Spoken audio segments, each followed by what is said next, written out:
ഓം ശ്രീനാരായണ പരമഗുരവേ നമഃ. വിശാഖഷഷ്ഠി മന്ത്രം 45. കുഷ്ഠാദിയായ ഫലതുഷ്ടാമയം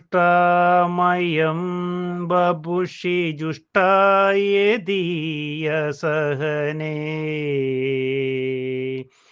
ശിഷ്ടാംഗ കേഷു അഭിചേഷ്ട നിനക്കിൽ ഇനിയൊട്ടാകയില്ല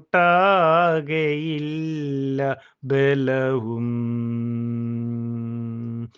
ശിഷ്ടാനുകൂല പരിപുഷ്ട പെരുത്തു പരിതുഷ്ട്യാഭിചേതവ കൃപ ആകൃഷ്ടാദശ പളനി നിഷ്ഠാഖിലാർത്തമമ നഷ്ടാ ഭവിഷ്യതി ദൃഢം.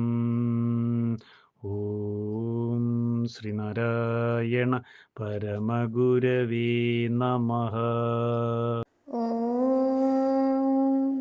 ശുഭദിനം, സുപ്രഭാതം. ഏവർക്കും വിനീതമായ നമസ്കാരം.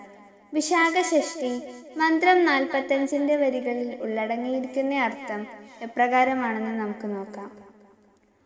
കുഷ്ഠം തുടങ്ങിയ പലതരം മാറാവ്യാധികൾ ശരീരത്തിൽ വന്നു കൂടുവാനിടയായാൽ അതിനെ സഹിക്കുന്നതിനുള്ള പ്രതിക്രിയകൾ നല്ല ശരീരത്തോടു കൂടിയവരുടെ കാര്യത്തിൽ പോലും പ്രയോജനപ്പെടുകയില്ല എന്നത് ആലോചിച്ചാൽ മനസ്സിലാകും.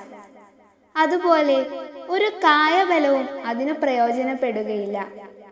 ശിഷ്ടന്മാർക്കെല്ലാം അനുകൂലം ചെയ്യുന്നവനെ, പളനിമലയിൽ നിഷ്ഠയോട് കൂടിയിരിക്കുന്നവനെ, സമസ്ത പ്രപഞ്ചത്തിൻ്റെയും അർത്ഥമായിരിക്കുന്നവനെ, നീ വളരെയധികം സന്തുഷ്ടനായി തീർന്നിട്ട് അതിൻ്റെ ഫലമായി നിന്റെ കൃപയാൽ ആകൃഷ്ടനായി തീരുവാൻ ഇടയായാൽ ഈ പറഞ്ഞ തരത്തിൽ ദുഃഖങ്ങൾ പുഷ്ടി പ്രാപിച്ചിരിക്കുന്ന ഈ അവസ്ഥ എനിക്കില്ലാത്തതായി തീരും എന്നുള്ളത് തീർച്ച. ഓം ശ്രീനാരായണ പരമഗുരവേ നമഃ. ഓം ശ്രീ ശാരദാംബികായേ നമഃ.